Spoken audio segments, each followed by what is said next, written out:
Well, this is awkward. We thought we'd have a solid consensus on the election by now, so what happened? Well, I guess COVID happened, and mail-in votes happened, and weird things on the way to the polls happened, and general bureaucratic slowdown happened, not to mention all sorts of misinformation on the internet. So, what next? Well, it seems as though there isn't much to do other than wait, right?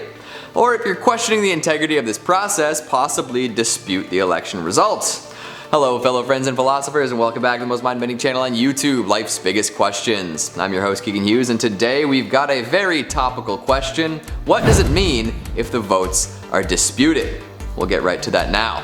So what's going on right now? Why is everyone losing their minds? Is it taking too long? Should the votes have been stopped? Let's discuss. So last Tuesday night, folks knew it was going to be a very long ride. With the way things were going leading up to election day, it was a foregone conclusion that there would be some rough terrain. Lots of voters decided to get their votes in early by mail thanks to the global pandemic, among other factors. All of this mail-in voting was happening while the Republicans seemed to be actively gutting the postal service. Interesting. Add in some potentially false, unmonitored ballot boxes and you've got a real doozy on your hand.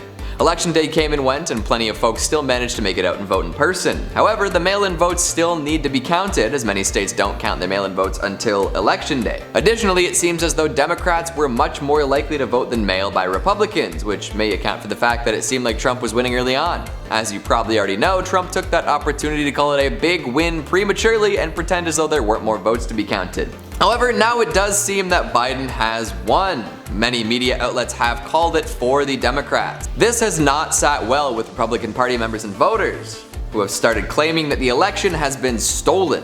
Of course, every vote needs to be counted and anything less would be fraudulent, but there are all sorts of other conspiracy theories floating around right now as to why Biden shouldn't be president. Some folks are calling for mail-in votes to be discounted. Some are saying that the kind of pen you use caused some problems, and then some fake votes for Biden are being pumped into the system, apparently. That, or the Postal Service has dumped votes from right-leaning places into the trash, a river, or a giant bonfire.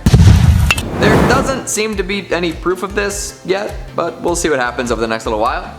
In the meantime, the whole country has looked towards Nevada and then Georgia as they counted up the remaining votes. These are states that could have been flipped either way, but it has appeared that the Democrats came out on top. But as this was happening, there was no way folks were just gonna sit around and wait. So the Trump campaign went hard to work at filing lawsuits in different states, which was likely meant to lay some groundwork for contesting results later on. They tried to prolong the election process in order to give them more time to find things to contest. By dragging out the count, they potentially delayed mainstream media outlets' declaration of Democrat victory, but it has since happened. So, hasn't really changed much, but maybe they'll try again. They're gonna keep trying, no doubt.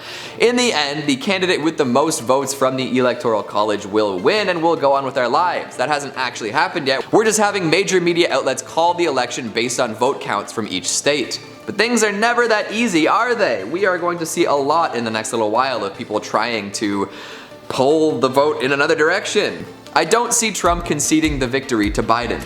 We'll have some investigations into the voting process and possibly even a dispute.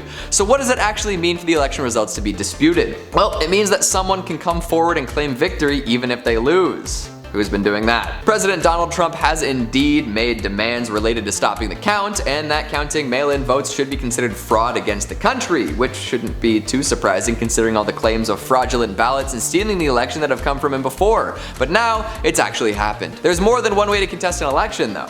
We've already gone over lawsuits, sort of, so let's go ahead and add some details. If the results are close enough, which at this point they're not, it would have been possible that litigation could happen over voting and ballot counting procedures. Some cases could even reach the Supreme Court, kind of like what happened in Florida back in 2000. Knowing that there are more Republican justices in the Supreme Court than Democrat at this point, thanks to the appointment of Amy Coney Barrett, if it does somehow make it there, it could be swayed towards the Republicans. But we'll see what happens in the next few weeks. Another possible method of contesting the results comes in the form of electoral college disputes. See, the president isn't chosen by a majority, right? Instead, candidates who win their state's popular vote then get to cast their vote for president. But it is possible that if a governor and the legislature in a close call state submit two different election results, likely in states with Democratic governors and Republican-controlled legislatures, and that would open up a whole new can of worms. And then there's the possibility of a contingent election where neither candidate secures a majority of the votes.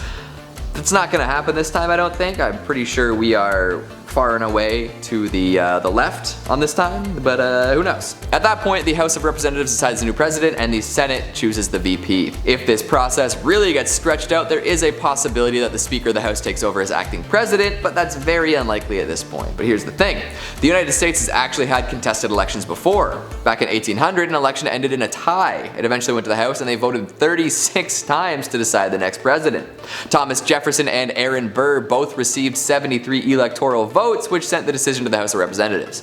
It took them a whole lot of different votes in over a week, but they did indeed give Jefferson the victory. That's not even the wildest one though. Andrew Jackson won the most votes but didn't have enough to take the majority. There were 3 other candidates at the time. When the House vote happened, Henry Clay tossed his support to John Quincy Adams, who then won. Jackson saw this as election tampering and thought he should have won instead. Then there was the 1876 election. The country was still reeling from the effects of the Civil War, with a lot of division between voters. According to historians, both parties committed election fraud during this election. There was also widespread violence against black voters in the South. Samuel J. Tilden won the popular vote over Rutherford B. Hayes, but Republicans challenged the results. A commission was put together to figure out who the real winner should be, and it seemed as though both sides were doing whatever they could to steal the election. In the end, the Democrats allowed Hayes to become the next leader, but only if federal troops were removed from the South. I feel like there might be some echoes of the 2020 election in that story, but we'll see how it plays out. I don't know if there are any troops to remove from the South. Maybe they'll change up how policing works, who knows. There's one more example that we should look to here. It's being referenced a lot during discussions, and that is the 2000 election. George W. Bush versus Al Gore. It all came down to 537 votes in Florida. Gore won the popular vote, but the results in Florida were too close to call. There was an issue with some of the punch card ballots, and election officials had to spend a wild amount of time closely examining these things to see who voted for who. The fight went to the Supreme Court and saw Bush win the state by just over 500 votes.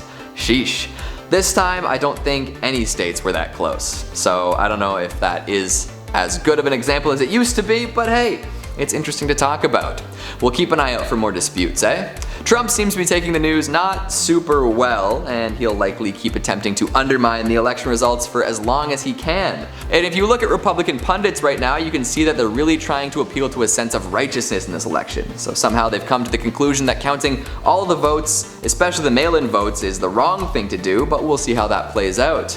We could have a contingent election, not likely, or maybe a tie, maybe a recount, who knows, but it might come down to some close calls. Regardless, this is definitely the craziest election the United States has had in years. So what do you think? Will the election successfully be contested, disputed, refuted, or recounted? Who do you think is going to win in the end? Is it going to stay Biden? I feel like every news organization says yes. I feel like the vote counts say yes. But a lot of big name Republican individuals say no. I don't know. Make sure you let me know what you're thinking down in the comments. Speaking of comments, let's take a look at some of your more monstrous ones from What If Donald Trump Was President for 20 Years? Vashiv Naidu says, USA, the world's main source of comedy. I don't know, I figure Montreal does pretty well for themselves with their comedy festivals, although Austin, Texas does have some wicked shows. Oh, you know what? I just realized, you're not talking about stand-up, are you? SMWDKC8594 says, what if humans can only live for 60 years with only 3 stages? Childhood from 1 to 20, adulthood from 21 to 40, and seniorhood from 41 to 60.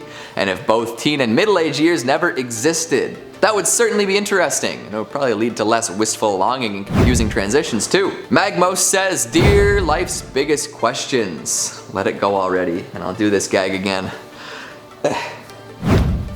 Okay. Rextrek says, is this the onion? No, we're more like a shallot. And that's all the time we have for today. Before I ride a dry water slide, make sure you give this video a big thumbs up and subscribe for more hostile happenstance. Thanks for watching, and I'll see you next time.